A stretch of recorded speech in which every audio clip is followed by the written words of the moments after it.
Yo, what's going on, everybody? It's Devin Thomas back with another episode of Unscripted.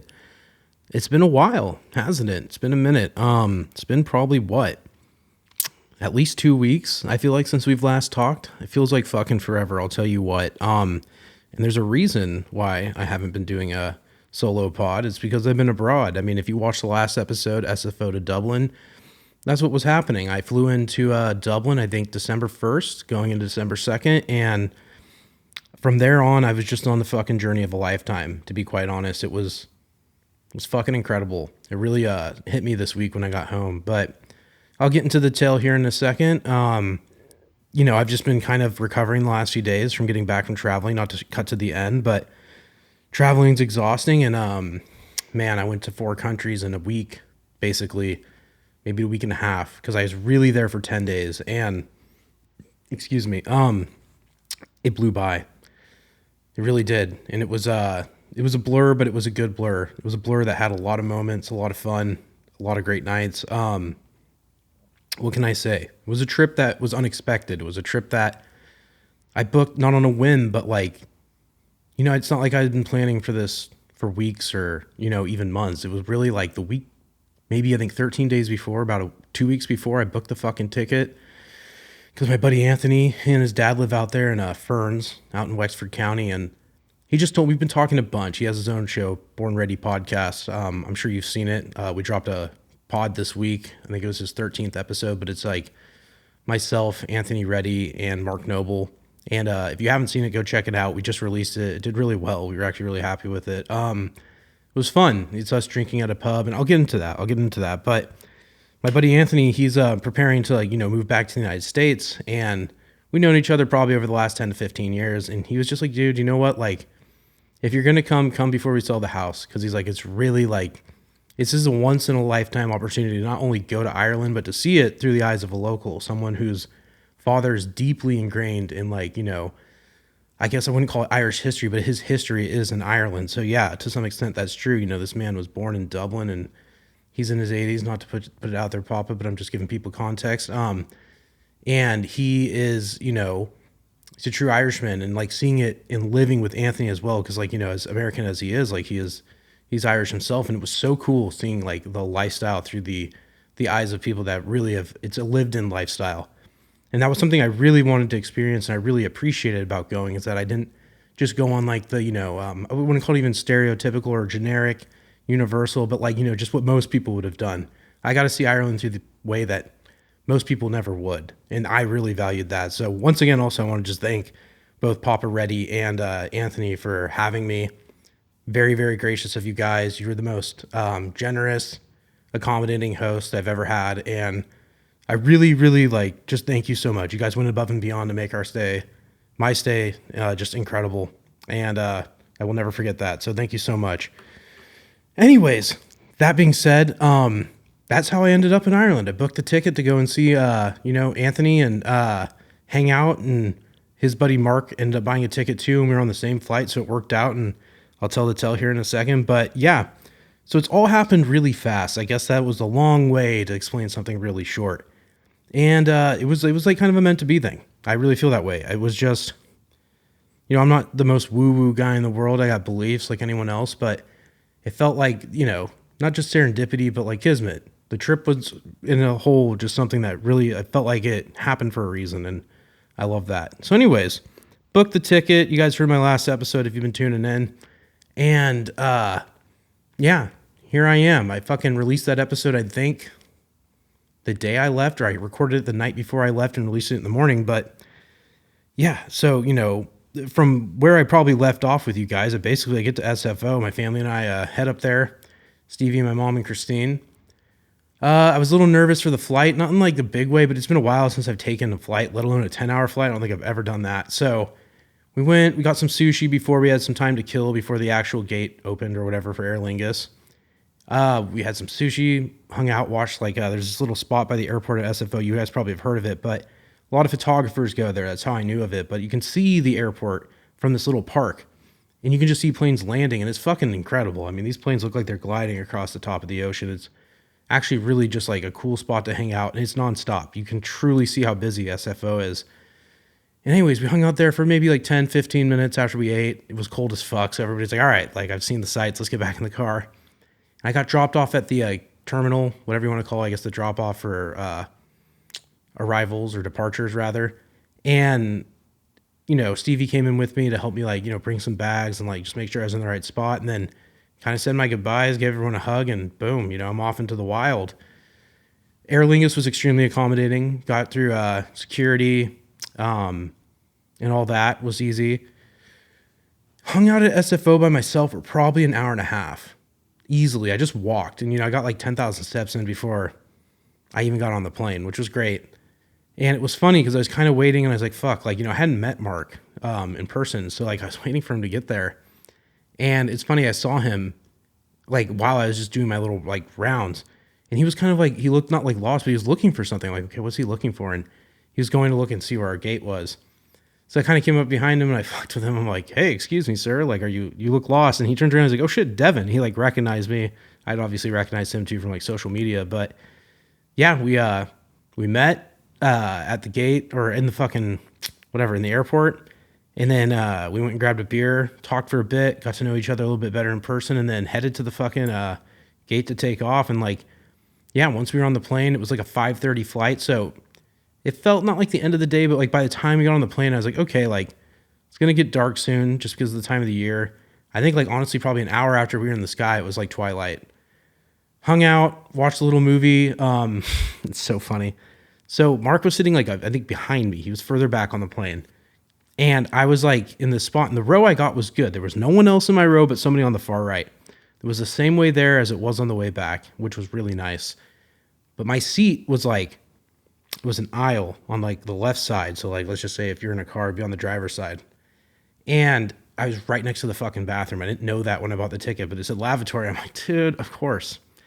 Thankfully, it wasn't gross or anything like that, but it was high traffic to say the least. So the whole 10 hours I'm on this fucking flight, I got people coming. And I'll tell you what, all 10 hours was busy. Maybe there was lapses where it was maybe 10 or 15 minutes somebody didn't come to the bathroom, but that motherfucker was busy.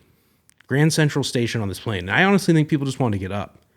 I got up many times. I even went in there. I did the fake pee. I was I just got to stand. My ass is killing me from this seat.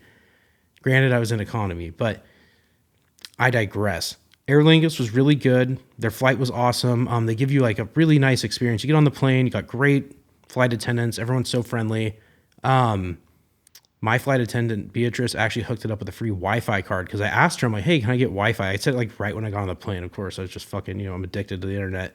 And she was like, oh, you have to do it once we get in the sky. So after we got up to the sky, whatever, 30,000 feet, cruising altitude, she came up to me and said hey, the Wi-Fi is really shit. She actually said shite, which was funny. I was like, all right, here's the accents. And she's like, here's a card from business class. And I was like, great. It was just 2 seconds after I just fucking paid for the $25 Wi-Fi for the flight, which was worth it, but it was shitty. It was spotty. Let's just say this. You couldn't send a picture. It would take the whole flight for that picture to go through. Basic text, Googling shit, it worked fine. But anyways, besides the point, she gave me a little fucking free Wi-Fi card, so I saved it for the flight back, which was very, very nice. It was a nice little perk. But let me actually set the setting. When you get on this fucking plane, Aer Lingus has a nice little blanket in a bag. It's sealed up. They give you a pair of headphones for the flight. They're wired, headphones with little shamrocks, little green fucking earbuds. And then they give you a pillow. It's all very nice. I flew a few different airlines. Not all of them were trying to fucking give you something. This flight, they did as good as they could. And especially for buying the cheap seats, I was like, all right, respect. Their actual in fucking plain little, whatever, I guess, playback system, entertainment system was really good. Good movies. Every fucking movie was a hit movie. I burned through both the first 2 Harry Potters, the 2 Home Alones. I got all my Christmas movie watching out of the way. I mean, I consider them Christmassy fucking flicks. Obviously, the Home Alones, that goes without saying. But watched some fucking movies. Listened to a little music. Tried to sleep. I couldn't really sleep. It's weird too because we were flying back in time. We left at 5:30, but we got there I think at 12:30. So it was just a weird. It's weird when you're traveling like that, especially if you've never done it. For me, I was like, okay, this is strange. I'm going back in time. But anyways, or maybe forward in time. Fuck, I don't even know. Besides the point, the flight was good. Long, but good. The food was good. Aer Lingus made it very comfortable. It was interesting, for a 10-hour flight, as long as I thought it was going to be, it kind of went by fast. And on the way back, same thing. Like, it's a little like, the only thing is like maybe about halfway through the flight or around hour like 7, you're like, get me off this fucking plane. Like, that's just how you feel. If it was a 15-hour flight, I'm sure by the 10th hour, you're thinking the same thing. But, that's kind of, you just got to accept it. And once you accept it, you're like, fuck it. Like, we're all in this together. Let's just get there, So it goes by. It's not as bad as you'd think. Anyways, we get to Dublin, land. Everything's good. Mark and I meet outside our gate, and we get over to the little baggage collection. Of course, my fucking giant ass bag. Mark brought carry-on. He was smart. He didn't bring a ton of shit. Like, maybe I overpacked, maybe I underpacked, but I think I packed just right. But besides the point, my fucking bag was the last bag to come out of that baggage carousel. Like, straight up. Like, finally, after 20 minutes of waiting, it came out. Got my bag. Mark and I went out, and we were greeted to the happiest face on earth, Anthony Reddy, who was standing there with his two phones. One said Mark and one said Devin, and it'll be in our vlog that's coming out. You guys are going to have to watch it. He's putting it together still, Anthony. Said it's already at like 45 minutes, which I'm mind blown, because I don't even remember shooting 45 minutes worth of shit, but I'm excited to see it. I actually really don't know what's on that footage, for better or worse, so it should be all good. But anyways, we're greeted by Anthony. Warm welcome. I hadn't seen Anthony in probably like 8 years, like in person, so it was a very like nice reunion to finally see him, and like, I don't know, it was good. We'd been talking a ton and fucking, really discussing podcasting and just like vision for the future and stuff for each of our own careers and just, ideas about it. And it was nice. It was a great moment. Mark, Anthony and I headed to his car, and we took off, and he kind of drove us through northern Dublin, gave us a little bit of the history, how northern Dublin was like the original settlement of Dublin. And then like, since Guinness is like in the south side, kind of like I guess it's on the other side of the river. Maybe I'm wrong on the geography, but that's what I think. I remember him saying that's what drew people down to like build Dublin out, is that people started leaving like the northern Dublin rather, and moving down south. And that's how the city built, because people were like, all right, there's an opportunity. There's a lot of work down here, open businesses, etc. So really, really cool. There's so much history just in that little bit of that car ride.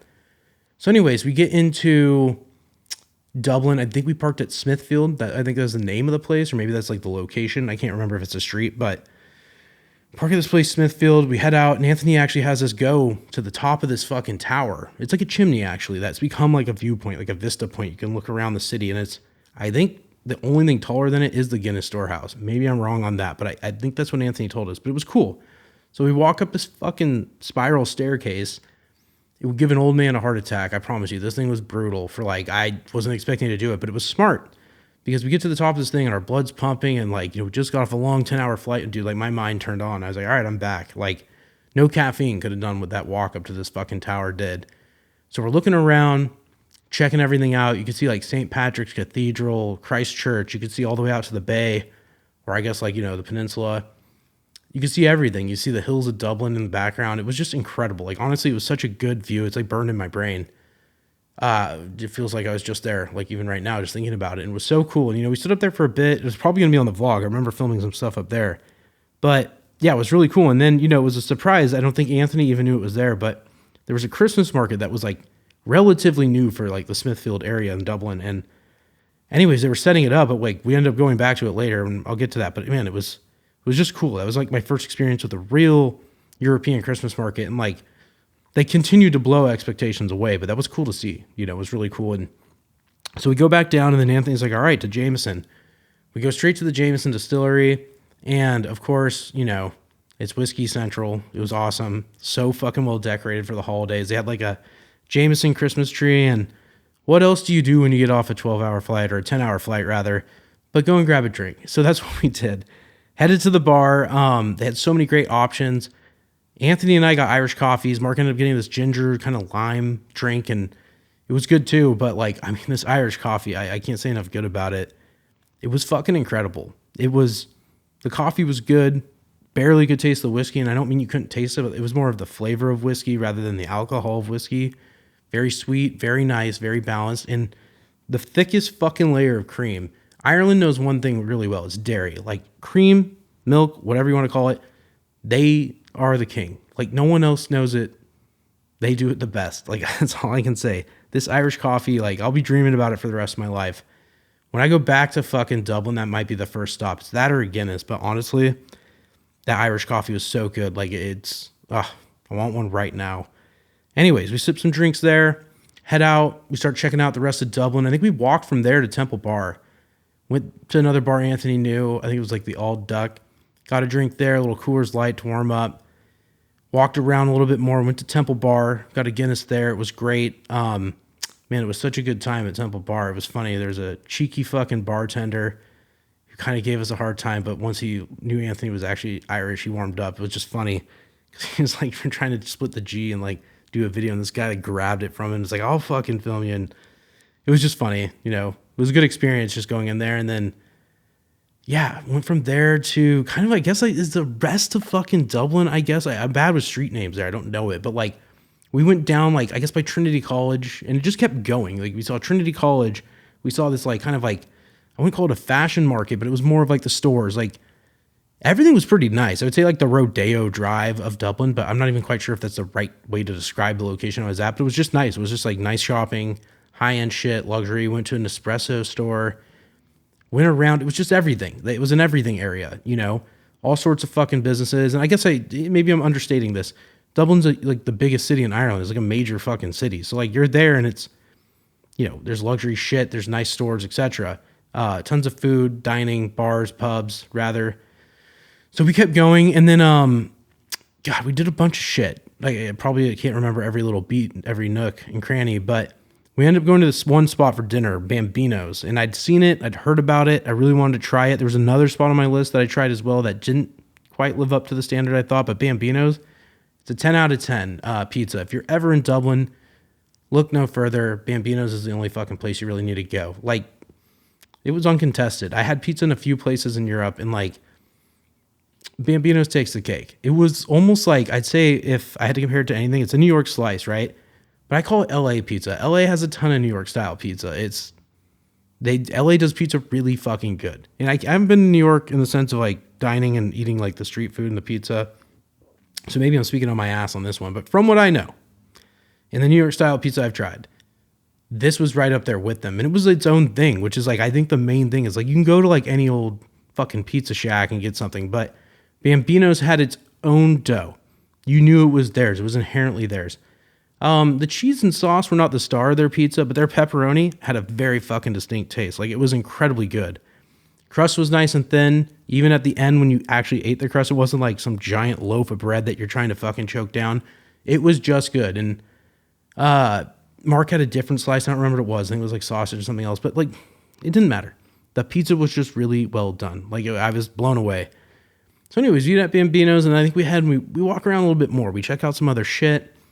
Can't remember everything. We saw like the oldest bar in Dublin, maybe Ireland, but I think it was the oldest bar in Dublin. Saw Dublin Castle, I believe. And then, you know, it was getting to that hour. We're like, all right, let's grab some water. Let's hit the fucking road. So anyways, I don't really know where we're going initially. I know that Anthony lives in Wexford County, but we're driving down the highway outside of Dublin. The driving in Ireland's a little crazy. Not that Anthony was a crazy driver, but other people. A lot of people drift lanes, I noticed. We're also driving on the other side of the fucking road. So like, even getting into Anthony's car, like, I was getting in on the driver's side, but as a passenger, and it's like, I usually grab onto my wheel and slide into the car. I have like my motion, like my muscle memory motion, and fuck, like, it was weird every single time. Even the last few times I got in the car, I'm like, God, this is weird getting in on this side, not like leaning down on this side. It was confusing, and my brain rejected it initially. Anyways, we're booking it down the fucking highway out of Dublin. It's about an hour away to get to where we're going. We're going to like, I guess it's the town of Ferns, right? That's where we were actually staying, but I call it Gorey and Ferns because it's kind of like the stretch between. That's really where we spent the time. We were headed to Ferns. Anthony mobs us back there. I talked to Stevie for a bit on the phone. Yeah, we get there quick. We show up at his house. Papa Reddy's there. Warm welcome. Was excellent. Bring our bags in.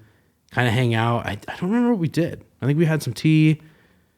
We had a little devil's lettuce. We had a little, you know, we had a good time. You know, we enjoyed ourselves, to say the least. Kind of settled in, got our rooms. I had a great bed. Anthony sacrificed his own well-being for me. Thank you, bro. I'm sure it was not fun sleeping on that air mattress, but once again, thank you. That was very nice of you. Very generous. Had a great bed, great room. slept in there. It was actually funny because it's where Anthony shoots his pod too. So like I saw the background that I'd been seeing online for months, and it was funny. Anyways, yeah. So the first night was good. We settled in, hung out for a bit. I think we watched a movie, and then everybody like hit the hay. I kept saying like, I don't feel jet lagged at all. I feel great. Like I think I'll be good. Man, I woke up the next day at like almost fucking 1 o'clock. I think it was like noon. Got a knock on my door like, Devin, you okay in there? And I was like, huh? I'm like, oh shit. I'm like, what time is that? I thought it was gonna be like 8 a.m. No, fucking overslept by like 4 hours. Not even overslept, but like the jet lag hit me. I'd also been up at that point for like 30 or 36 hours. Like I was up for so long before I went to bed. But anyways, wake up the next day. We head down to Castle Coffee, which is very close. Ferns is a small village. And we get some great coffee. Our barista, Adam, the homie, he hooked it up with some great, I got these cappuccinos there.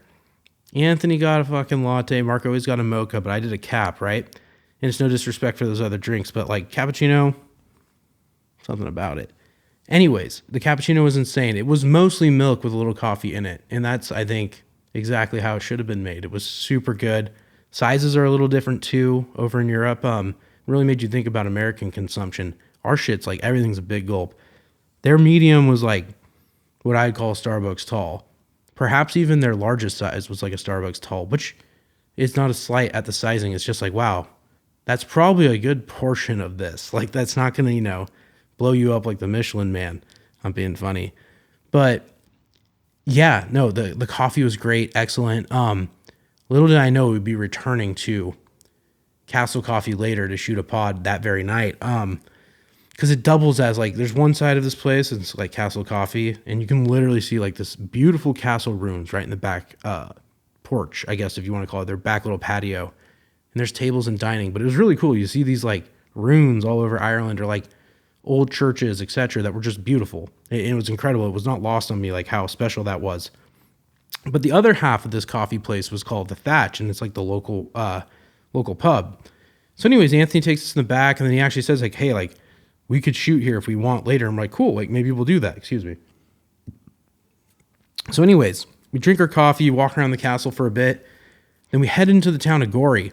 Anthony had to pick some stuff up from like his like gym, like this fitness first place. It was really cool. Head down there. We hang out for a little bit, meet Amanda, one of Anthony's really good friends. And I'd like to say one of my friends now. She's super sweet, super nice. She worked at the gym, and I can't remember the name of the owner of the gym, but he gave us the actual passes for this party that was coming up that weekend. So anyways, it was pretty cool. Go in there, meet some people, say hi, and then we head out from there and we go to the local Tesco. Now, Tesco, maybe we didn't go to Tesco initially. No, we did not. I'll get to Tesco. We actually drove into the town of Gorey, got lunch at this really good spot. It's called the Hungry Bear. It was excellent food. It was actually, what's funny? It was very like Americana, despite being Irish. Like the menu item, sure, they had Irish flair, but it really felt good. I felt like it was in like Carmel by the Sea or something. Very, very like much like home. That's what the vibe I got in Ireland. And there was different things about it too. Like even at this restaurant, like super sweet, super nice people. No one's looking for conflict in Ireland, which I really liked. It was very tempered. And on top of that, the service was excellent. There's a certain pace of life. At no moment did I feel like these people wanted me to just pay and leave. And as a matter of fact, I had to go up and tell them, I want to pay now.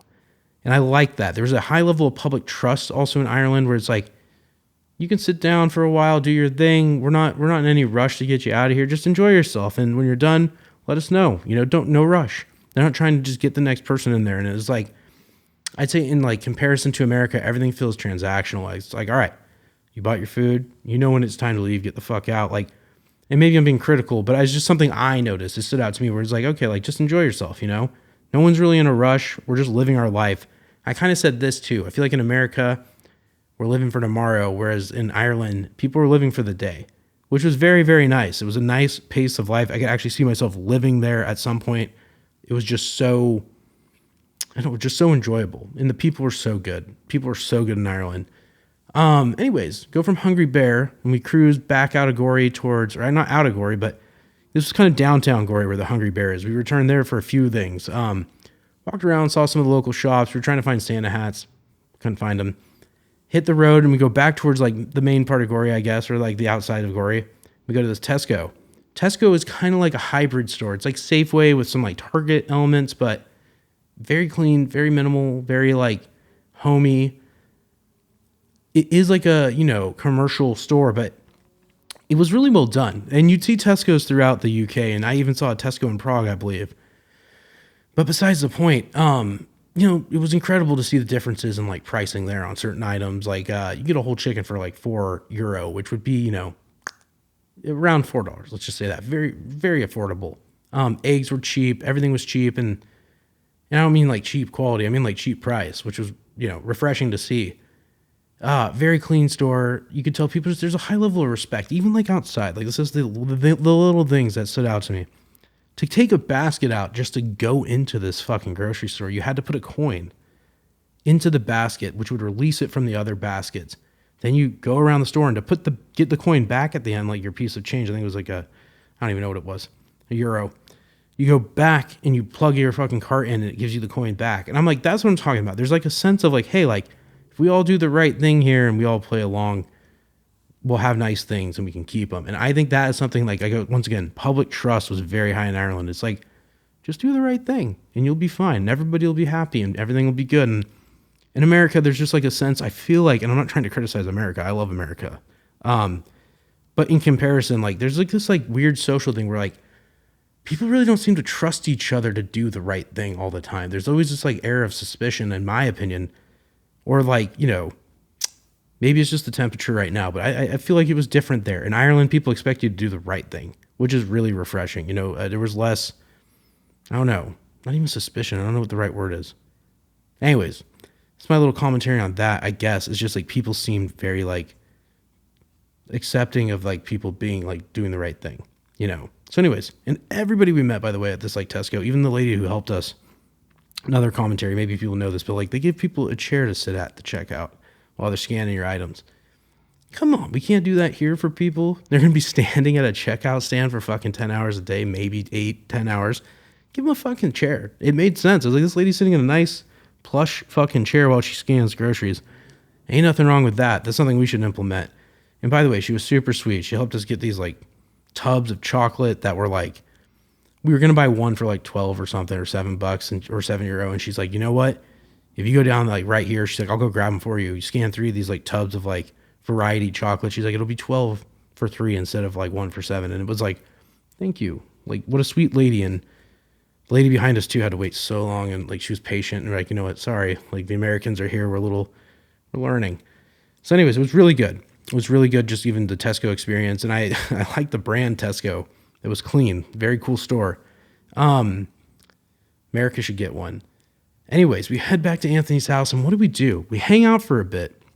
I think we ate, chilled, hung out for a bit. We went to Centra, which is another store. I think it's down there. Maybe we went to Centra the first night, but there's like I'll tell you about Centra. There's like a convenience type store, still a little bit of a grocery, but it was right in the center of like, between Anthony's house and the Thatch. Like, I'll put it like that. And it's like the village is really like, it's small, but that would be like the best reference point. But Centra was great. Kind of like, it's not like a 7-Eleven. It's like a miniature grocery store. That's how I describe it. It's not like high end, but it's definitely not like some 7-Eleven. Like it's right in the sweet spot. And it was really nice. I loved Centra. I love the fucking brand. It was super fucking cool. Anyways, we went down to Centra, I think, grabbed some shit, and then we went back to his house, and we were like planning to go down to the Thatch to do the pod. So, like I said, this is the same place we got coffee earlier, but now it's shut down, and it is, that's when the pub opens. Sorry, I need a little sip. I'm getting dried out here. So anyways, we go down to the Thatch, we're hanging out, and it's so funny. We get there and we set up, right? We're moving shit around, and the pub owner, Paul, was there. I think his wife, Geraldine, might have been there. Either way, thank you guys both for letting us do it. We're moving shit around, getting everything set up, and I go into directing mode. I start saying, like, okay, this shot. Anthony's got his phone. I got mine. We were shooting on iPhones. We have his, like, equipment. He had this interesting setup to actually record the pod. Having a little Coors Light when it starts. And anyways, we get it set up. It takes fucking forever. We do a little testing, and we're like, all right, I think it's as good as it's going to get. Even though we shot it, we did lose some of Anthony's footage. It's just choppy, whatever. It doesn't matter that we lost his shot, but like even when you try and plan for perfection, it's always fucking something. And he could tell you that too. Anyways, we get it all set up. We roll camera, and we're gonna try and split the G on a Guinness. Anthony ordered a round, so we shoot, and then like split the G. We're all talking. We're on this like beautiful fucking flow and rant. No one's that buzzed yet, and then of course something happens. Anthony sees on his Apple Watch, he's like, dude, it cut. Like 15 minutes in, we're like, fuck. So we're like, all right, redo. Let's do it again. We go back to 1. We restart it. Get a fresh round of Guinness, and dude. We go for it again. And anyways, the pod was good. We let it ride. The whole time, Anthony kept ordering Guinness. And we were like, all right, we probably went through like, I don't know, 4 or 5 fucking brews throughout the whole thing. So by the end of it, like, I mean, during it, I thought we were great, right? No, we were good. But in the end, like, we were pretty fucked up, to say the least. So anyways, about like a little bit towards the end, Anthony ordered some Chinese food. He got us like a spice bag and some other like chow mein. Spice bag's like this Irish Chinese food. It's really fucking good. It's like a variety bag with like chips, curry powder, I think is what Anthony said, or curry sauce, peppers, a bunch of different shit. Chicken. It was almost like pieces of chicken, like fried chicken or something. Anyways, really good. Some fried rice, like I said, chow mein, a whole little variety for us, right? But we had to end it. And then after the pod wrapped, Anthony had gone down because the store was going to close. And he got the Chinese food. We're good on that, right? It's from Walk-In, a nice little spot in Ferns. And as the night was ending, Paul was like, hey, like, we wrapped the pod, and then the pub owner, Paul, was like, hey, like, you guys want one on me? And we were like, yeah, fuck it. So we probably ended up drinking 6 Guinness this night, maybe a little bit more. Who's counting, right? But anyways, he talked for a bit. It was a pleasure talking with him. Super, super cool guy. Very, he's an intellect himself. And like, you could tell he's a man who really just cares about his community and the village, and he's a father too. And he was it was an absolute pleasure talking with him. Thank you again, Paul, for having us, and for that extra round on you. That was the perfect way to end a nice session at the Thatch. And I will definitely be back if I'm ever in Ferns. It was a beautiful spot. So anyways, we end the night, head back to the house. The boys were a little, like I said, a little buzzed. We, I don't know what we did. We smashed that fucking Walk-In, ate that spice bag, smoked a little marijuana, and then we did a little putt-putt in the fucking kitchen. What'd we do? Yeah, Anthony had like a putter, and none of us could hit it, but Mark got a hole in one. So, anyways, we were kind of in where Anthony was sleeping. It was like, I don't know, it had been 2 a.m. Everyone's fucked up. We're like, all right, it's time to go to bed. So everybody heads off. The next morning we wake up, and it was a nice day. I don't remember if we woke up early that day, but we woke up and Anthony said he was like, oh, dude, I'm feeling it. Like, I'm definitely a little hungover.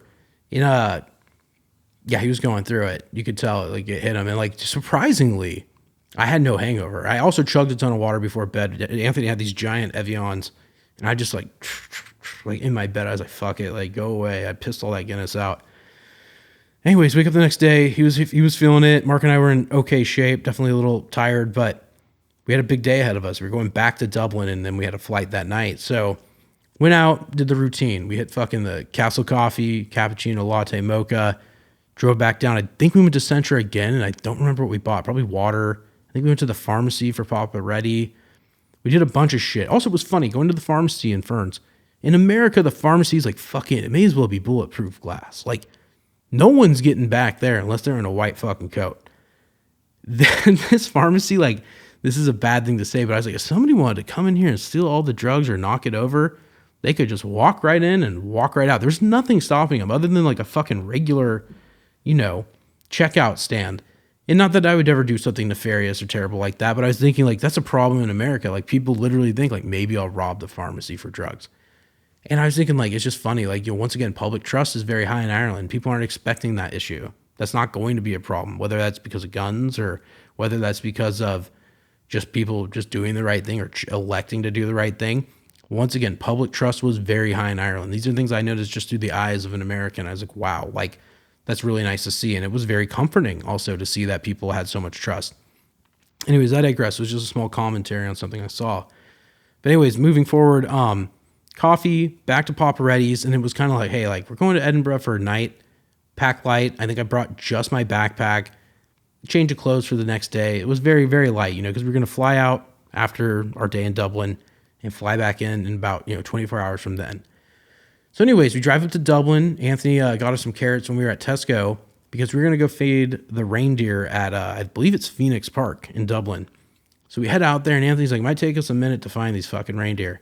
Right when we pull up, there's just like a fucking herd of reindeer. We're like, I can't believe this shit, by the way. Like, you see deer out in fucking the countryside or turkeys and shit in America, but like fucking reindeer? Like, I was just like, this wasn't on my fucking bingo list for Dublin. So anyways, we get out and we walk right up to them and they knew why we were there. These fucking reindeer, they're not that big, by the way. Like even the males with the big antlers, like they come up to you like about here, like on you, like your chest. Like they're not very tall. I don't know what my impression of reindeer were, but I guess I thought they'd be huge. But anyways, we go up to them and they knew what was up. They wanted to eat the fucking carrots. These things were aggressive, not in like a violent way, but like they were like, give me the fucking carrot. Give me whatever you got. You know, if they had a gun, they'd be like, give it to me. So they came up and there was a few fucking greedy ones. We feed the carrots to the fucking reindeers. It was magical, to be honest. It was perfect. It's also Christmas time. Feed them. The carrots went quick. And we were like, all right. Took the pictures, did the whole song and dance. Time to go to the Guinness Storehouse. That was a big plan for the night. So we drive from Phoenix Park down into Dublin towards the Guinness Storehouse, find some parking, and boom, we're off. We get into the Guinness Storehouse line. A few minutes just waiting, and then boom, we're into it. Starts the tour. The tour's really cool. I won't ruin every beat of it. If you want to go 100%, 10 out of 10, must do, mandatory experience if you're in fucking Dublin. It was like not only informative about like, sure, the beer and the, you know, the brand, which was very in depth, but just also how the history of Guinness really did help shape Dublin. And it was a huge part of the economy. Like you don't think about it. It's a beer, right? Oh, people are going to drink, but it's like, it's a little bit more than a fucking beer there. It's like it's a cultural like center point for a lot of people. It holds a lot of weight in, I feel like, Irish culture, and it's so much bigger than just a beverage. I think that's something to note. But anyways, we get in there and they show it's like the fucking Declaration of Independence. The lease for the Guinness Storehouse, which I think was like, I think it might have been 999 years or something ridiculous. But anyways, they had it for a real cheap deal and it was cool to see. It's just right there in like glass in this like circular little thing and you can see it. And then off onto the tour, you walk through, you get to see how like all the steps of how they source all the shit just to make it like the barley and the yeast and the water, etc., the hops. Excuse me. And you kind of just keep going. Each like layer, I think it's 7 layers up to the top. Excuse me. And every layer is just like, or every story is a new part of like the Guinness story and the brand. Like you go from like, oh, here's like the materials and how they found them to make it, and then here's like, oh, how they barreled it, like how they created the stuff to actually store it. Here's the process of how they actually roast the barley. And it was such a science. It really made me appreciate it for what it's worth. How much thought and like care goes into making the product. And keep going on. The merchandising throughout the years, there was a little theater that was showing like the different commercials Guinness had done throughout the years and the evolution of the brand and how it had been marketed. And they didn't, no stone unturned. It was beautiful to see. Gave me a new level of respect for Guinness as well. Finally, towards the end of the tours where they're like, all right, they're warming you up to actually taste this shit. Wafting room where you waft all the different scents from the different parts of the actual like production line. And it was interesting. Like you'd smell these scents. And then when you actually go to taste it, they take you to another room. They give you a small, looks like a baby Guinness glass. And they tell you how you're going to taste it, and it's a system, you hold in your mouth for 3 seconds, you swish, you exhale through the nose, and you could taste all the notes you just wafted. And it was just, by the way, like at the Storehouse, like you're never going to get a better Guinness than there. Around Temple Bar, excellent. Dublin, excellent. Even the Thatch, like excellent. Like I think Ireland kind of goes without saying, it's going to have a good Guinness. The pint's going to be nice wherever you go. But yeah, it was an experience having that there, even the taste test. And then from there, we did this other thing. Anthony could probably explain it better, but had a good time drinking, basically. Learned how to pour a Guinness the proper way. And there is a certain way to do it, which you just like, once again, it gives you a new respect for like the actual beverage. Like it's not just a fucking beer you pour and just fucking slam. Like, there's a respect level that needs to be had.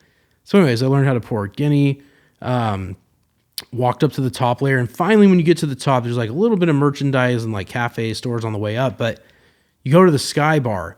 And when you get up there, it's insane. Like it's this beautiful panoramic view of Dublin. It's got to be the highest point in Dublin. At night, it was insane. It was just so beautiful to look out the windows and just fucking sip on a Guinness and admire the fucking skyline. So we did that for a little bit. We had a flight to catch. So we were thinking, do we stick around for one more? We had these vouchers from like our tickets. And I'm like, I think if I have one more drink, I'm going to probably want to stay here. So we ended up giving our tickets away. I believe it was Lindsay and Chelsea. I went and shoulder tapped some people that I saw, these girls. I'm like, hey, we have to get out of here. Take these tickets. And of course they're American, a lot of Americans at the Guinness Storehouse, to be fair. And they're like, oh my God, thanks. So we talked to them for maybe like 15, 20 minutes. Got to know them for a bit. They're like comedians from out in like, oh God, where was it? I'm going to fuck it up again. I believe it's like Wilmington, North Carolina. And I've actually been there. So I knew a little bit about the town to actually like, chit chat about it, but super cool. They were awesome. I consider them new friends. I've seen you guys on Instagram and stuff. So yeah, anyways, had a great experience meeting them. Have to catch a flight. So we're headed to the Dublin airport. Anthony mobbed us up, parked in I think it's park to stay parking, which is very convenient. It's actually really nice. They have a nice tram that comes to get you. And we were off. We went straight into Dublin airport, fucking checked through security, headed to the gate, and boom, we're on Ryanair, which I got a lot to say about Ryanair, but we get on our flight. Everything was pretty smooth. Flying to Edinburgh, Scotland, and it was a quick flight. I think it was probably one of the quickest flights we took. Like by the time you get off the ground and you're landing, it felt like nothing. I listened to like one album on my phone, and by the time it was ending, they're like, all right, we're descending. And I was like, perfect. Edinburgh was a breeze. Get to the airport, buy a ticket for the tram, boom, you're on your way into town. It felt like, maybe 20 minutes, and we were right in the center of Edinburgh, right next to like the Scots Monument. That's like right around where we hopped off. And then from there, it was a hop and a skip to our fucking Airbnb. Checked into our Airbnb. Really, it was like a lockbox. So we get in there, drop our shit off, and then everyone's famished. We're like, all right, we got a little bit of a buzz. We're all hungry. We walk down to see our options. There's a fucking McDonald's, which there are McDonald's in fucking Europe. It's not ridiculous at all. It's, that brand's strong. It's everywhere. They're like, Mark and Anthony are like, you know what? Maybe we'll get McDonald's. And I'm like, you know what? Like, I think I want to get something just a step up from McDonald's tonight, because we're in Scotland. I'm like, maybe I can find something better. But granted, it was late. So Anthony kind of told me about a spot he knew, and I was like, fuck it, I'm going to try and make it. So I walked like 2 blocks. I can't remember the name of the place now, but I think it was called like the something cow, boozy cow maybe. Anyways, I was like, I'm going to get like a authentic cheeseburger. Not saying McDonald's isn't good, but I was just like, I need something like fucking, I came to Scotland to eat some like Scottish food. So I mobbed down there. Of course, I get there and the fucking place isn't serving food. So I just wasted like 15 minutes walking. And I head back, and like I'm starting to think like, I don't think anything's going to be fucking open by the time I get out of here. So I see McDonald's. I'm like, fuck it. Pinch decision. I'm like, I guess McDonald's. Like, it's not what I wanted, but I did it. Little did I know, Anthony and Mark were eating upstairs at this McDonald's. I thought they had just gotten their food and gone back, because Anthony is still hungover. He's like, you know what? I think I'm just going to get my food and just fucking go back and rest. I'm like, yeah, I would do the same shit. So anyways, I go in there, I order. And this is like the only time I felt like people just were like, fuck this American guy. I order, I'm waiting. It took like, 10 minutes, I get the food. And I'm standing like right next to this chick. I'm like, hey, can I get like a straw? Can I get ketchup? She just said nothing. And I didn't even know the food was bad yet. And she just wouldn't fucking acknowledge me. I'm like, fuck it. I was like, fuck it. And it was busy and it was a little bit of a zoo, but I feel okay talking shit about the Edinburgh McDonald's because it was trash. I'm walking back to the fucking Airbnb and I hear somebody yell my name. I'm like, there's no fucking way anybody knows it's me. And I turn around, there's like a hooded figure, and it's like, I'm pretty sure that guy just said Devin. So I keep walking, and then like they say it again, and I turn around and I'm like talking to Stevie on the phone. I'm like, this person's following me. It's fucking Anthony. Because in my mind, they already were back at the Airbnb. And I turn around, I'm like, oh, what's up, bro? And he's like, nothing. He's like, where are you going? I'm like, back to the Airbnb. So we go back. I tried to eat the McDonald's. It was like already cold. The fries were the worst fries I've ever fucking had in my life. It was complete trash. I'm talking to Anthony. He's like, yeah, Mark went to go look for you. He's like, he thought you were like down at this other place. I'm like, well, fuck. Like, look, my phone wasn't working really too when I was there. You could do a call, no text, no data. So I was like cavemanning it. But anyways, it turned out Mark actually went down to the casino because he's like, oh, I want to check it out. There's a casino right by our fucking Airbnb. And we both said it when we were walking to McDonald's earlier. I'm like, dude, let's check it out. So anyways, I told Anthony, I'm like, well, here, I'll let you rest. I'm going to go check out the casino with Mark. We went there. It was good. They had like slots. They had some tables, but like they played blackjack different there. I didn't like the rules. It was like a little different than American blackjack. I was like, I don't want to put any money on this table. I really couldn't, because I even went over to the little banker and they're like, the conversion was murder. You're basically paying like a fucking high fee to play there by just converting your American USD into pounds. And we weren't going to play on this table. And also, like, dude, we saw some guys lose like $5,000 in 20 minutes. I was just like, this is a low-key depressing casino. Not to hate, but I was just like, this ain't the place to fucking put money on the table. So we hung out there for maybe an hour or two, drank a beer, watched people play hands. It's always fun to just watch, talk to the fucking blackjack dealer. He seemed like he should have been an economist. This guy had a lot to say about American, Internal Revenue Service as well as theirs. But he was a proud Scotsman. Can't blame him. They got a great fucking country. But he was almost trying to educate me in mine. I was like, listen, buddy, our system's pretty good. Let us deal with ours. There's some problems, but we'll make do. Hung out there for a bit, and then we went back to the Airbnb and we crashed. Woke up very early the next day, which probably to everybody's surprise, our Airbnb was so well located. Like the walk to like the park was literally like, it was a 10-minute walk, not even 5 minutes if you were like really booking it. But dude, there's like a scaffolding company outside, 7 a.m. I hear all this dinging and shit. My eyes are opening up. I went to bed at like 3 a.m. because I just couldn't sleep. I was like, what the fuck is going on out there? Scottish guys yelling at each other, the whole morning grind, sipping coffee, fucking heavy equipment. And I'm like, well, I'm awake, And I go downstairs and like literally everybody else is like, you could tell everybody else was awake. Like the lights were on. I was like, all right. I got up, I showered, and then I didn't have like deodorant. I couldn't bring my aerosol on the plane. So I walked down to this Tesco Express. It's like a mini Tesco. Go in there, grab some deodorant, head back down to the fucking place, get cleaned up. And then everybody was upset. We had to be out of there like 10 or 11. And after we left the fucking Airbnb, we were on our own. We had nowhere else to go. So anyways, we mob out into Edinburgh. We hit this place, Milkman. Great coffee, great cappuccino, great staff. They were just so nice. Big line, but you know what? Totally worth it. If you're ever there, get a pastry. Totally worth it. Beautiful too. It's in like this, like, it looks like everything looks like a fucking castle in Edinburgh.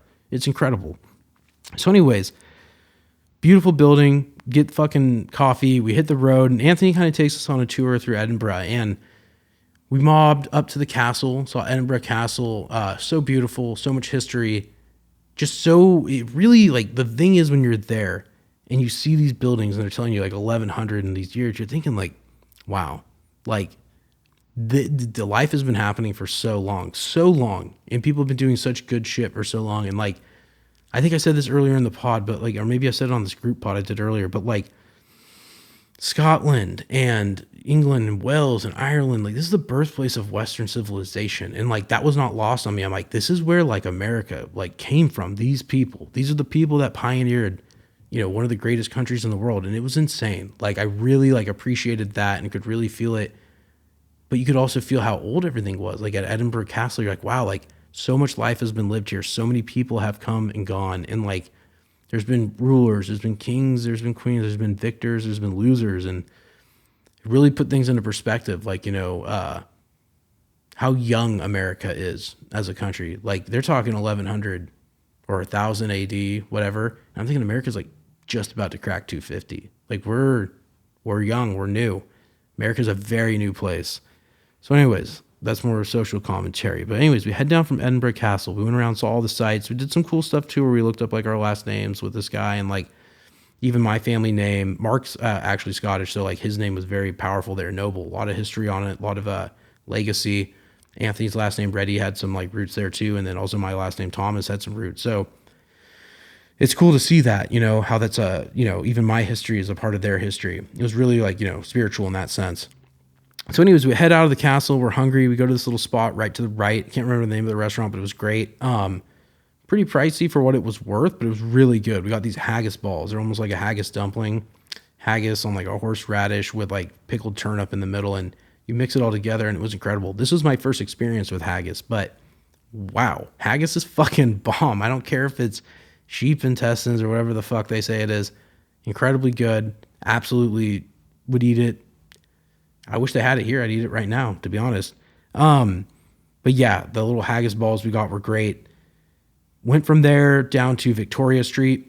Victoria Street was really special because it's actually where J.K. Rowling got the inspiration for Diagon Alley in Harry Potter. So for me, Harry Potter is like a really big part of like my childhood and just like, it's just such a good thing for me. It got me through hard times. The movies are so special. I just love it all. I love the universe. It's just pure escapism. And like As big of an escapism as Harry Potter is, it feels like it's tangible. It feels like it could be real because J.K. Rowling did such a good job at making it feel like it's something that could just exist. Like, I think a lot of kids were waiting on their Hogwarts letter, to say the least. And anyways, it was cool to see Victoria Street. They totally had that vibe. They had a great little Harry Potter spot there that you could go to, and like, I think it was like, branded through the Potter fucking whatever, Warner's, maybe whoever owns it.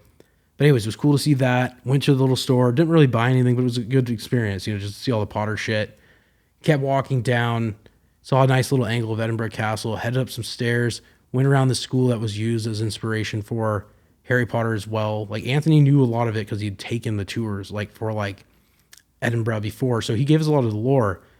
Anyways, we actually went to this other spot too where it's like, because we kind of moved, and the Harry Potter just happened to be, I guess, like, maybe it's because I'm a fan, he knew it, but like, he was showing us like this graveyard behind this cafe, like the elephant, what was it called? The Elephant House, which is where J.K. Rowling wrote the first two Potters, Sorcerer's Stone or Philosopher's Stone, and the Chamber of Secrets. But behind this place, right down the street, there's like, it's kind of near the school where she got the inspiration. You could tell like, this is where she must have like went and croaked a stogie or fucking walked around and just fucking thought about the book. Because the gravestones in the back of this, like, I guess it's a church graveyard, had names like Tom Riddle or like McGonagall. And I was just like, well, clearly, like, there's no denying that she was here and fucking read these names. Like, she obviously put it right into the literature. But it's just funny to think that that is where she was like conceiving this idea. In Edinburgh, if you haven't seen it, and maybe I'll put a picture up here, Google it.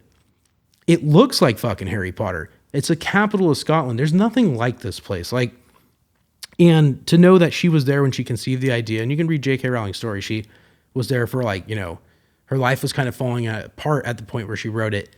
And like, it sounds cheesy, but there was a sense of magic just being in the presence of that. I was like, this is cool. This is cool that this is where she got the inspiration to do that. It's like some people go to New York or some people go to Los Angeles, but for her, it was Edinburgh. And it's crazy how much it shaped the idea of what Harry Potter would be. And that was special to me. It was really special. So it was not lost on me. Like, this is, a special place. And I think she still lives around those parts. Maybe not Edinburgh specifically, but the Scottish Highlands, somewhere outside the city. Anyways, went from there, and then we finally went to the big one, the Edinburgh Christmas market. We headed down, saw all the sights, saw all the food. Really fucking cool. God, Edinburgh was so cool. Walked around. It was so busy at the Christmas market. We ended up getting a little bit of, I think it was like elderberry wine cider. They had a lot of like mulled wine, mulled cider, excellent beverage. It's at every Christmas market. I don't know why America doesn't do these fucking Christmas markets, but oh my God, the mulled cider and mulled wine was so good. Really, really festive drink. Hot. Kind of just sip on it, fucking like any other bev, but did that. We got some currywurst. We got some mac and cheese. We did it all. We got, I got a burger with haggis on it. So much food, so good, hot chocolates, etc. Hit another fucking coffee shop. It started to get cold and started to rain. We're like, okay, we didn't sit down because, mind you, we didn't have a fucking Airbnb at this point. It's time for us to fucking take a rest. The lads need a fucking seat. So we end up hitting up this little coffee shop. I think it's called the Black Sheep. Got a little gingerbread latte, got a little Americano, some caffeine, and we were there for probably an hour and a half, 2 hours. And then like we were like, all right, our flight's coming up. They were doing, I think, the FIFA like drawing for like the World Cup. So we were like, fuck it. Like, let's find a pub so we can watch this on TV and kill some time. So we went down to this pub. I think it was the Black Rose. I can't remember. I'm trying to make sure I know all the fucking names. So if people want to go, they can. But great pub in Edinburgh. Went there. Everybody was so welcoming and accommodating. Got some Guinness. Watched the fucking World Cup shit. Killed probably a nice hour and a half. And then we were like, fuck it. You know what? We'll be early for our flight. Let's head out. We get on the tram. Heading back. Get there. Check in. Everything's good. Oh, and of course, right as we go to board our flight, we're like in the staircase to get down. It's fucking freezing, mind you. Like, we're in the fucking gate chilling. Everything's good. There's fucking food, drink, whatever. Go to get on this next Ryanair flight, and they trap us in this fucking staircase for like 45 minutes. Like, it felt like it was never going to end. I won't complain any more than that. Finally, they let us onto the fucking flight, and we are flying back into Dublin. We get to Dublin. Because of the delay from how long they made us fucking wait, we don't get back to Ferns till like 3 a.m. Back in Ferns, we're chilling. Good night, right? Whatever. Wake up the next day. I think that was Friday night we got back. So yeah, the next day we went. We didn't do much the next day. We went back to Castle Coffee. We got our coffee, the routine. Boy Adam hooked it up. Maybe Paul made him actually. Can't remember. hang out, go to Centra for a roll, go back to the house, and Anthony and fucking Mark are going to play in this basketball tournament that Anthony had. It's with his boys, the Winters family, and many other people at the Kylan Aaron Community Center. So we head out to Kylan Aaron, and I hope I'm saying that right. Head out there for the basketball tournament. I'm not going to be in the tourney, so I'm just going to like film shit on my iPhone, hang out. Papa already made a shepherd's pie, so we brought that. We brought some sodas and shit. It was like a potluck. So it was going to be like a basketball tournament at the community center / potluck. We get there, introduce, meet a ton of people, met the Winters family, John Winters, shout out, Theo Winters. You guys are awesome. Thank you guys so much for having us. We had a great time. Javier, Monica, everybody was so nice. I watched the game, fucking film. At the end, we all fucking ate so much different food. I had Filipino sushi, Filipino spaghetti, shepherd's pie, so many desserts, brownies, empanadas. It was insane. Like, the spread was crazy. There was Nigerian food, every type of fucking food. It was really beautiful. It was like an eclectic spread, but it also showed you the type of people that were there. It was an eclectic group of people, and it was so loving and so family oriented. It was just so good. So good. And we all went out and we were, well, anyways, Anthony and Mark's team won along with the Winters. So everybody was in good spirits, playing a little music. It was funny. Everybody was doing like, it was kind of like a cappella karaoke, no microphone, but everybody was just hanging out, fucking just singing fucking, songs. It felt like everyone was drunk. We weren't, but like, that's what it felt like, arms over the shoulder, like just fucking singing music and singing Country Roads by John Denver at the top of our fucking lungs, having the time of our life in this fucking community center. It was a very sweet moment. It was very cool, very free, Anyways, we go from there to, now I told you earlier in the week we had picked up these fucking tickets for the gym party, right? For Fitness First. So we head back to Anthony's house, showers, get dressed, head down into Gorey to this place called the Garmin Inn or the Garmin Inn Pub. Can't remember exactly, but get there. The party's in the back room. We show up a little late, around 10, but it's all good. The party's in, full swing. Get around a Guinness, start drinking, and just hang out. And you know what? We had a great time. We met a bunch of locals, fucking great DJ. It was a good time. Got really fucked up. Got a couple rounds for Papa ready, Anthony, everybody. We had a good time. It was a late night. We were going to stay out, but you know what? Anthony came back and picked us up as the right move. And we headed back to his house for the night and went to bed safe and sound. Next day, I think everyone was feeling it. From Edinburgh to the fucking basketball tournament, we just had a chill day. We were going to drive to Belfast in the morning. And Anthony told me, like, we woke up and he was like, if you want to go, we can go. It's 3 hours there, hang out for like 5 or 6 hours, maybe 8 hours, head back 3 hours. I'm like, you know what? Like, I don't think I want to be in a car for 6 hours today. I'm not feeling the greatest myself. Never got hungover, but I was like, I'm fucking tired. So we chilled, hung out. I took a nice walk around fucking, I guess Ferns, yeah, around the village.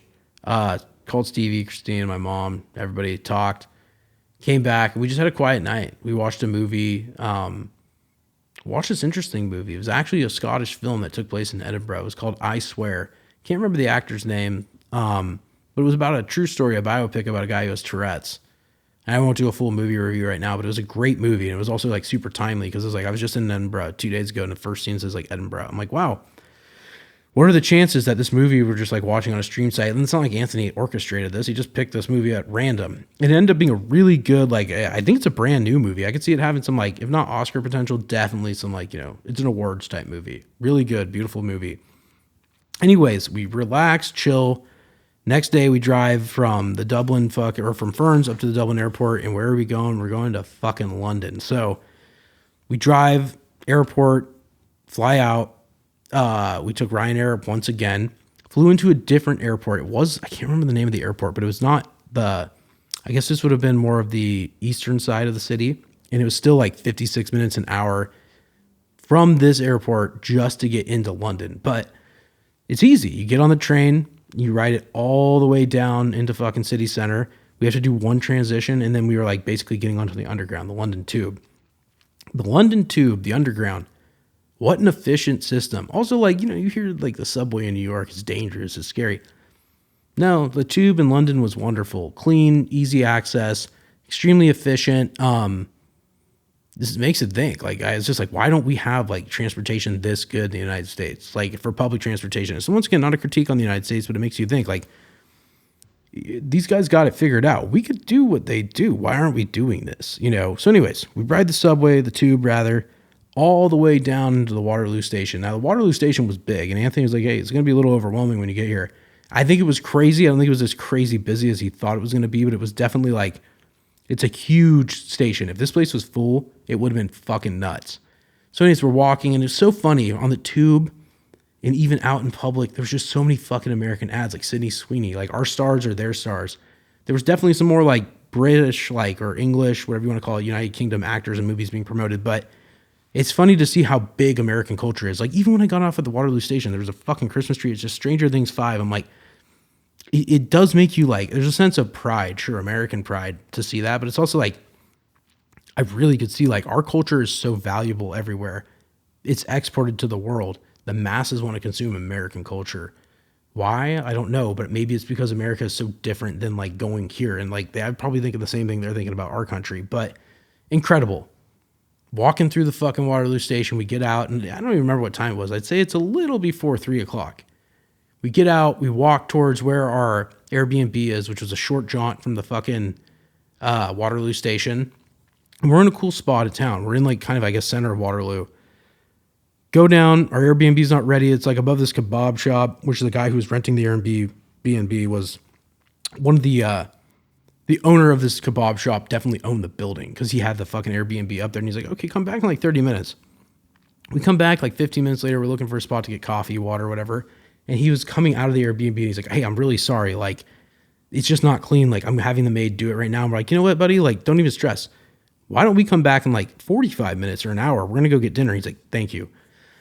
We go down the street. We go to this tapas place. I can't remember the name, but it was super fucking good. We go to this tapas place, and they also had fish and chips, which I never had tapas. So I was like, I'm going to get the fish and chips to be safe. But I digress. The tapas were really good. I made a mistake probably not ordering more tapas, to be honest. Sit down. Owner's super nice. Takes care of us. Guinness all around. Everyone's having a sip. This guy was going to order the whole fucking menu for us, which was very generous, but it would have added up. It was still relatively expensive for what it was, or not even for what it was, but for what we ordered like fucking like 10 plates of tapas. It was really good. In the pound strong, so it always costs a little bit more. But anyways, sit down, order. Tapas comes out maybe 15, 20 minutes later. Beautiful. All the food was good. There was like lamb shoulder with this like elevated rice-a-roni, all these different fucking dishes, little egg dish, potato dish. We went in. We ate good. Drank our beers, paid, settled up, headed back to the Airbnb, checked in. Maybe it's just dark now, maybe 6 or 7 at night. And then, not even, maybe 5:30. We get ready, we hit the town. We hit the tube, we're out. Go down to Soho, I believe. No. We walk from our Airbnb. Hit the Christmas market for coffee. See the London Eye. I was just like, wow, the Ferris wheel. I was like, wow, like that's the most... Now I'm seeing some like landmark shit in Europe. I'm like, that's something everyone knows. Go from there, walking down the riverbank. Anthony didn't even say anything. I just look over, and there it is. Big fucking Ben.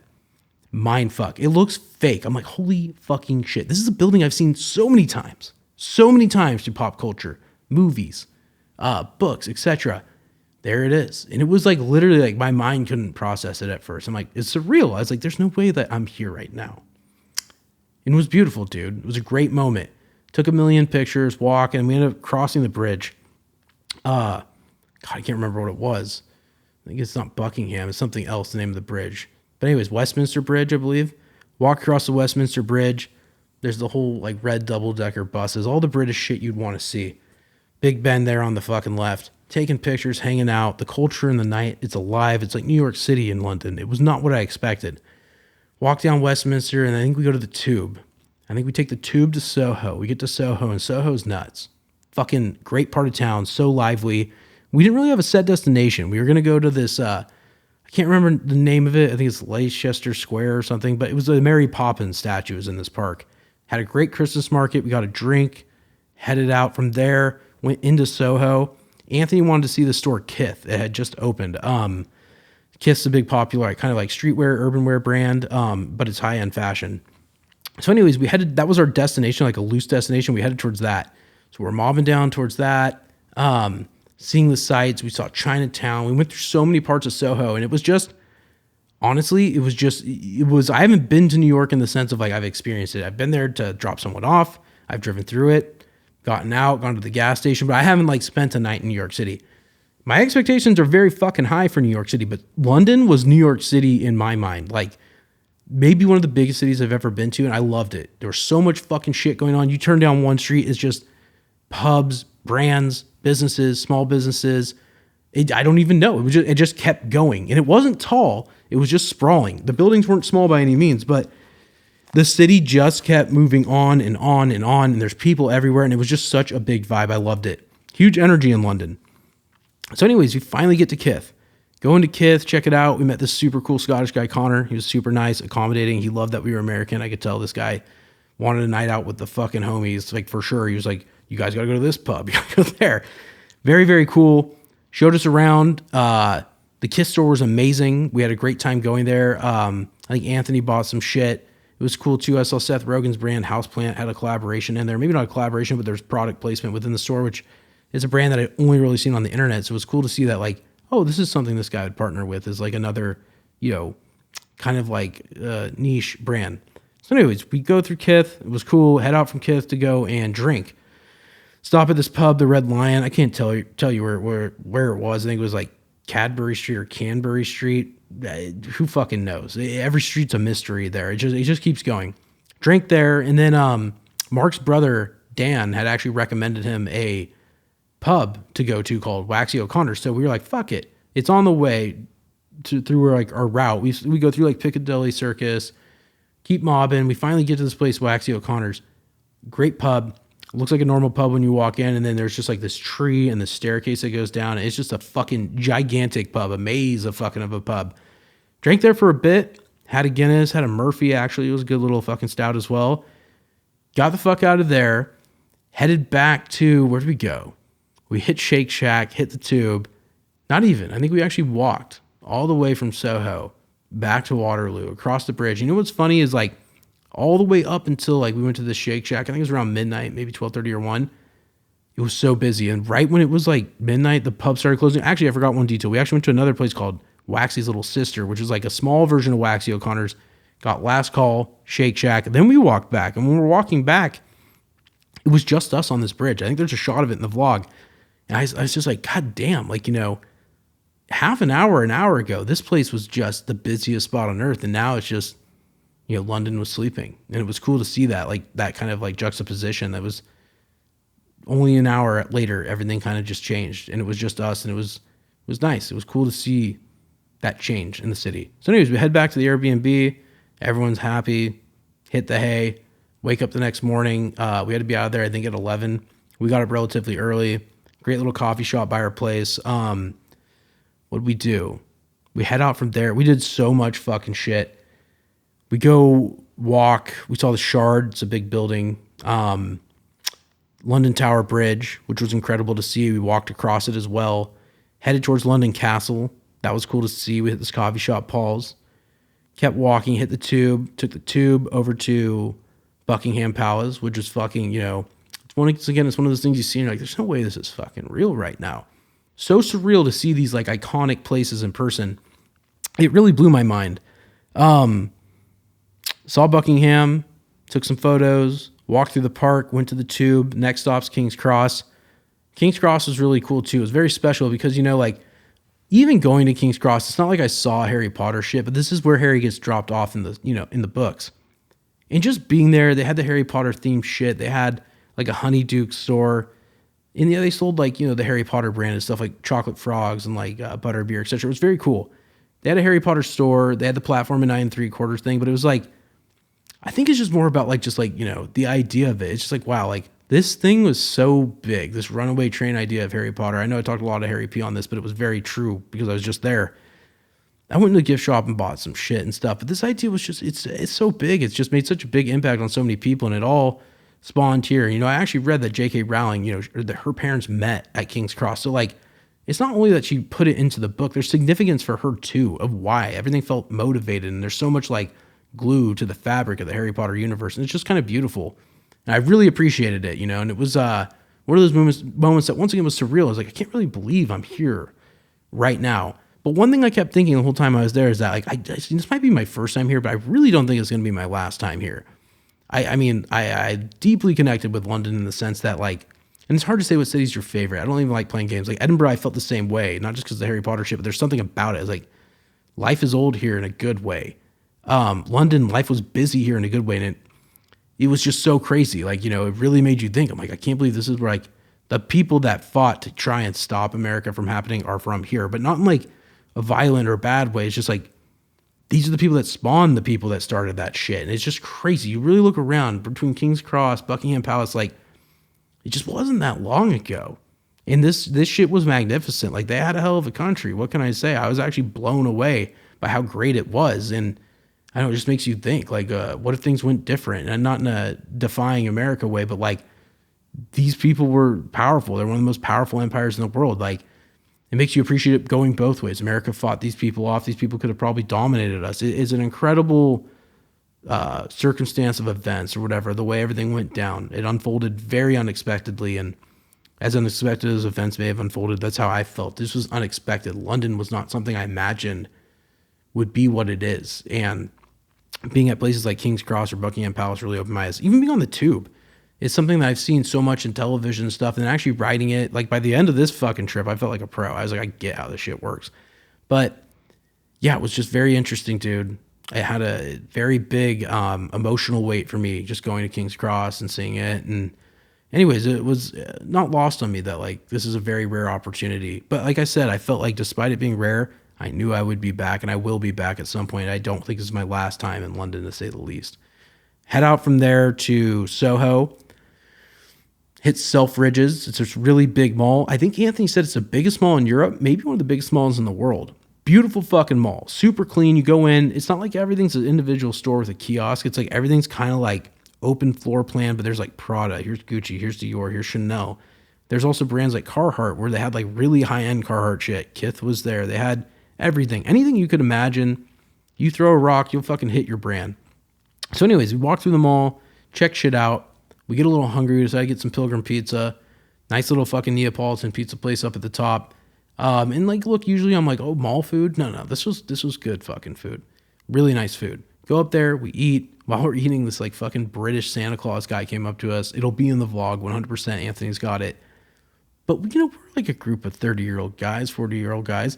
We're not expecting Santa to target us. But this guy came out of nowhere, put his arms down. I was like, hey, like, ho, ho, ho, like, happy Christmas. And I'm like, Anthony said, he's like, 2 minutes before this, I was literally thinking about Santa, just because I think it's in the air. We're at fucking this beautiful mall dressed for the holidays. And it was just so funny that this guy came up to us, and it was a very magical moment. What can I say? Talked to him for a minute. He was very sweet, very nice, had his little elf with him, and they went off. And this guy was so in character. You could hear kids laughing, so excited to meet Santa, and it was really good, really nice. Headed out from there. Actually, at Selfridges, Mark's stepbrother, Dan, was going to meet us there to meet up with Mark, and they were going to go hang out for a bit. Anthony and I were going to go get the luggage and then come back to meet Mark, and then we were going to fly out to Prague. So anyways, we're at the mall. We meet Dan very quickly. His girlfriend, Jasmine, and Mark, they linked up, and then they headed off, right? So we fucked off. We went over to the Tube, went back to Waterloo Station, got our shit from the kebab place. They let us hold our baggage there. Back on the Tube, back towards Mark. And Anthony and I were like, okay, we're going to let Mark just do his thing. We're going to go get like cheesecake or something. We'll bro out, do our own thing, let Mark get some brother time in. Well, we go to this place, and it's this fucking incredible building. We're like walking to drop off the luggage because they're like, hey, you can keep that shit here till the flight is going to be an hour or two. We get there, and, Dan opens the door, and he's like, all right, this way, mates. And we go in, and it's like this incredible British establishment. It was like a military club called In and Out or In Out Club. It was like a Pebble Beach-esque. If not, Pebble Beach is nice. This is way fucking nicer than Pebble Beach. Incredibly nice. And we get in there, and there's like paintings of like, British Army and history on the British Army. And anyways, we store the luggage, and we go into the bar, and everything was just like, it was fucking incredible. Beautiful, beautiful fucking building. Kind of government vibes, We go in there, and Mark and Jasmine are sitting at the table, and Dan's like, all right, take a seat, boys. We sit down. We order a round of fucking ciders. And we start talking, and, Dan was just incredibly funny, incredibly welcoming. I believe he's a captain in the Royal Army, or he's going to be re-enlisting. And then Jasmine was like, she did real estate, which is something I could relate to her with. Same with Mark. And then I think she also ran an equestrian. They broke horses, which was really, really cool. But anyways, they were just such good people. Dan was hilarious. Jasmine was very sweet. She even told me this will be the most British thing you ever do. And I was literally like, I think you're fucking right. Like after this experience, we were also way underdressed. Like I was in like my Tommy Hilfiger jacket. At least I looked Londonish. But no, it was like a country club vibe on the inside and very generous. We talked for a bit, had a great fucking chat. Really got to know them. And they had another thing to do, but they said like, hey, Dan's like, it's my tab. You guys get another round. You head off. Have a fun time in Prague. Said our adieus. They headed out. We got one more round. Settled up with the bar in terms of like putting it on his fucking number. Thank you again, Dan. And thank you, Mark, for bringing us there as well. Settled up. Headed to the tube. And then we were off to Heathrow. So we got on the tube right at fucking like every fucking person in the world was on this tube. It was hot. It was sweaty. It smelled. Took off. Hit the tube. Got to Heathrow. Heathrow to the Ryanair, not Ryanair this time. We actually flew fucking British Airways. We were beat too from London. We walked big. So anyways, we go from the fucking busy London night all the way down to Heathrow. We get there. We hit British Airways. Heathrow was beautiful, by the way. It was like a fucking shopping center in there alone. Like the mall in there was incredible. Every fucking fragrance brand in the world, fashion. Very cool. Didn't have a lot of time to check it out. But we get to the fucking gate. We get on British Airways. Mark passed out. Anthony and I had a cheeky little Cadbury milk chocolate with whiskey and Baileys, which was great for the flight. Flight to Prague was quick. 2 hours, but it felt like fucking an hour and a half, an hour, nothing. Land in Prague. Prague was good until we got to customs. Customs was like a fucking extra hour. Like we had to be texting the Airbnb lady saying like, hey, Hannah, like we'll be there later.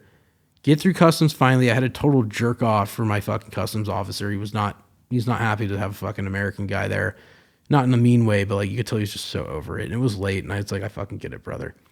Anyways, my mug is the last thing he wanted to fucking see while he's checking people through. We get to our fucking our Uber. Uber took a minute too. Finally, Uber down to fucking Prague. Uber driver drops us off in the wrong spot. Have to walk to the Airbnb, get there, get in. Hannah was like a super fucking host. She showed us everything, had no problem with us being late. Super sweet.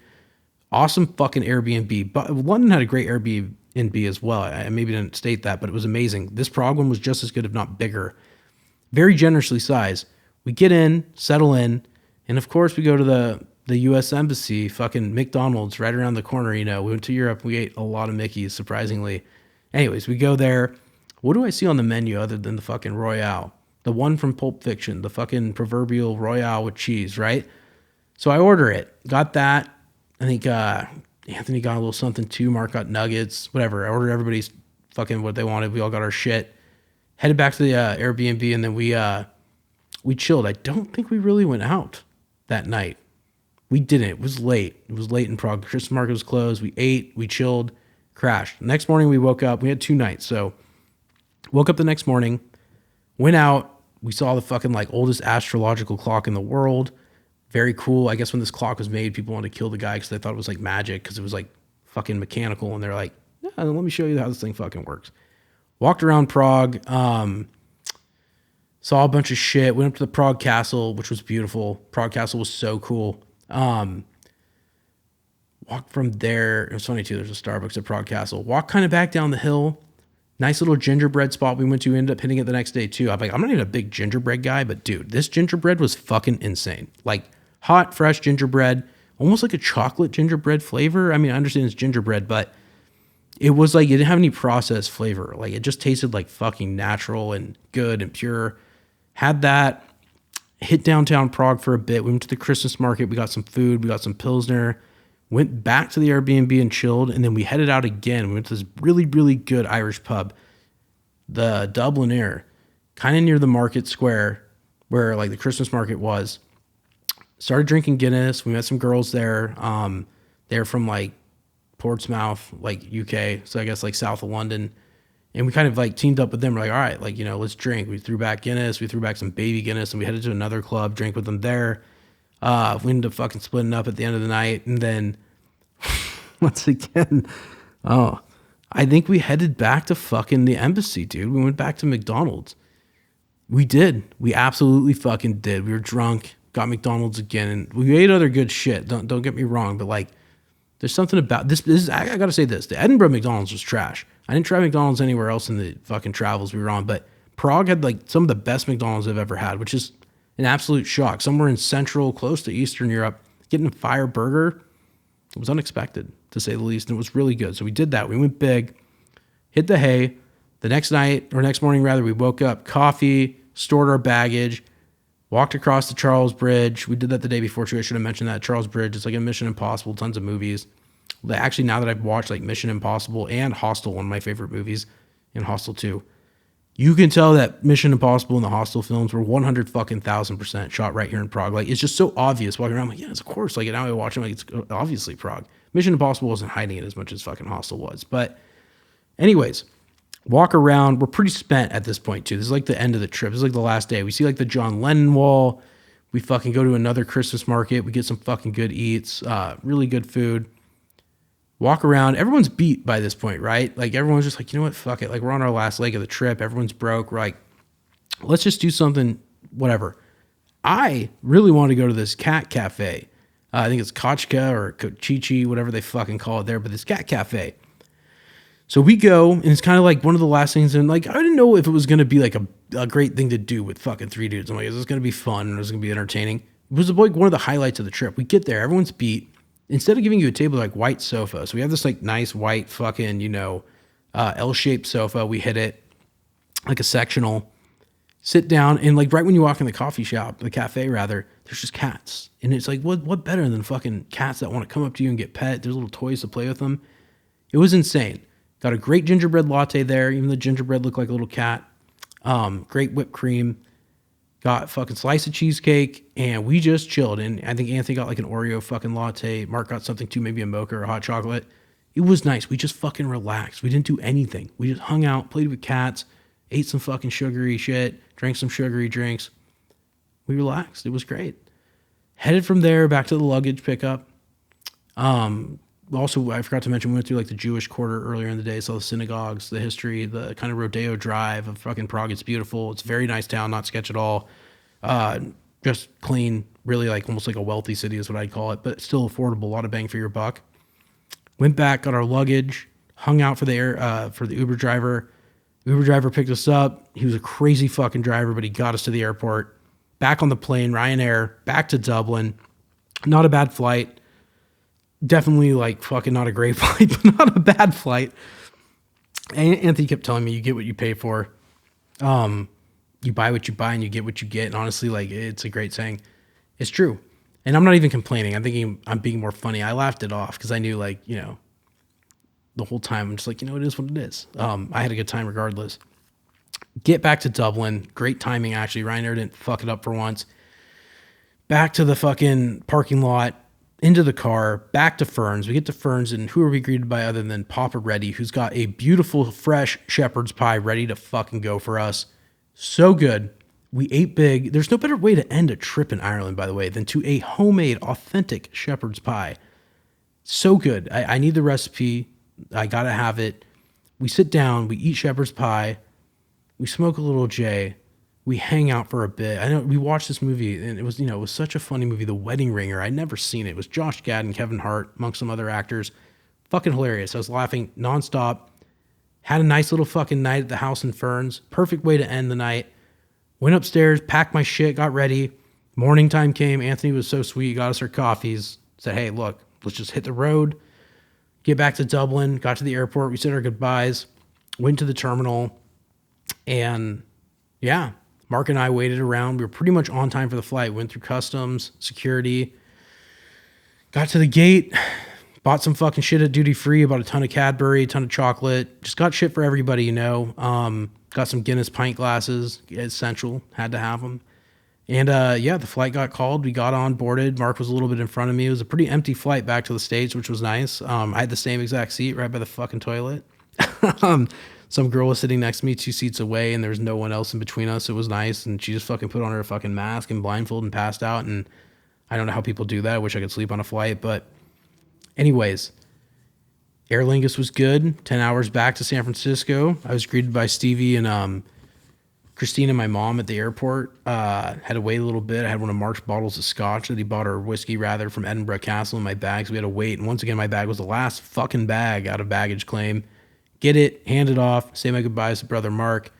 And yeah, got in the car, went and got some dinner. It was good to be back in America. I kept saying the whole time I was in Ireland, there's like a smell in the UK, and it's not a bad smell. It's just it smells different there than it does in America. And America has a smell too. It smelled very clean. It smelled very, I don't know. It has its own thing. I know it's a weird thing to say, but like I'm 100%. There's a smell over there that's different than here, and you'll notice it.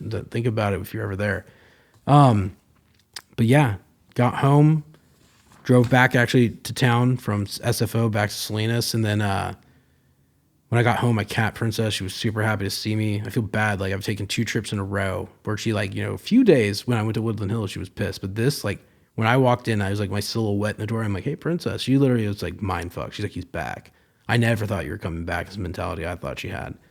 But anyways, got back, got the gifts out. We hung out. Everybody chilled. My dad came over. Yeah. And, it was good to be back. I tried to stay up as long as possible before I went to bed just to like, beat the jet lag. And I think we did a good job of it. I think, yeah, might have had a pint of Guinness when I got home too. I think I had some in my fucking fridge. So before I left, and like, I didn't really like Guinness that much before I left, but now I'm like, I'm a Guinness guy. I think if it's on tap or if I can get it, that's the drink of choice. That and Clico, a little champagne. But anyways, that is the tale of my Euro trip. It was a fucking awesome trip. I know I got a lot of beats and details in there, but I really wanted to be thorough. And yeah, trip of a lifetime. I definitely think my mind has been rewired. I had to relearn a lot of stuff for the first time socially, just because I was in a new environment, and like my brain, like it just didn't let me say like this is normal, because it's not for me. And yeah, it definitely changed my perspective on a lot of things. I feel a little bit more worldly. Sure, I'm not gonna say like I've so changed, but like yeah, my mindset's changed. Like the world got a little smaller, but a little bigger. At the same time, I know I kept telling Anthony, it's like Grand Theft Auto when you unlock a new map or a new part of the island. Like Europe now in my mind, it's unlocked. It's like, okay, well, that's like not something that's that fucking unfathomable. If I want to go back to Europe, it's a plane ticket away. I can go anytime. It's 10 hours away. I'll be back in Dublin. I'll be back in Ireland. I'll be able to fly to fucking Edinburgh or to London or to Prague. It's all accessible. The world is not, it's not hard to go places. And I think I was afraid before maybe to take a trip. Like now when somebody's like, you want to go to Chicago or New York? I'm like, yeah, fuck it. Like how much is the flight? That's my new mentality. It's like, it's really not that crazy to get out of your own neck of the woods and see the rest of the world. And yeah, I got the travel bug now. I think I joked, we did a group pod earlier and I said Tokyo 2026, but yeah, I really like to see Asia. I like to see some other parts of the world that are so different, because Europe, Western Europe specifically, like Ireland, London, Edinburgh, it's it's very familiar. It's not too far from home. But when you got out to Prague and stuff, like you could sense like people are different, not in like a bad way, but like they're different lifestyles, different cultures, different levels of self-awareness during certain things, like, different ethics, different just ways of life, and not in a derogatory way. It's just different, people are different. And I like to experience as much of that as I can. I really valued that experience. But anyways, it's been a long one. I'll be back to my regular solo pod where I do the whole, unscripted show. This is more of a recap in terms of like my experience abroad and my first trip to Europe.